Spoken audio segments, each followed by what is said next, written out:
What's the creepiest thing you've ever noticed in your neighborhood? Every morning at 6:14, Mr. Gilbert sat on his porch swing, not a minute later or earlier. This had been the norm for months.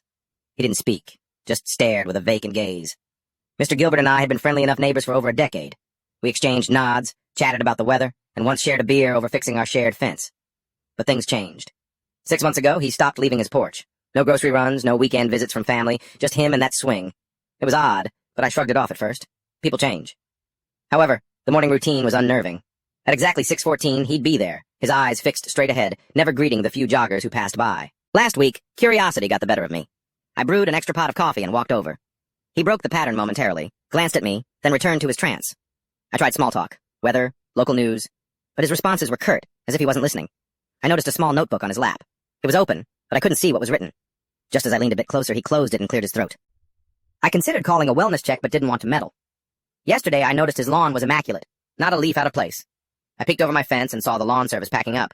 I wondered how he arranged it all without leaving his porch or making a call. Intrigued, I called the company, pretending to ask about their services. "Mr. Gilbert?" the voice chuckled. "Oh, we haven't heard from him in months. His son set up a permanent service." I felt a chill. That evening, I couldn't shake the feeling something was wrong.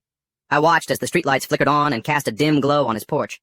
A shadow moved inside the house, a tall figure that wasn't Mr. Gilbert. I rang his doorbell and his son, whom I hadn't seen in years, answered.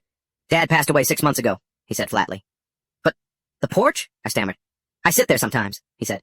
"Helps keep the place alive." The empty swing creaked gently as he closed the door, leaving me standing in the twilight, unsettled. The routine went on, every morning a reminder of what was once alive. Would you have knocked sooner? Every morning at 6:14, Mr. Gilbert sat on his porch swing.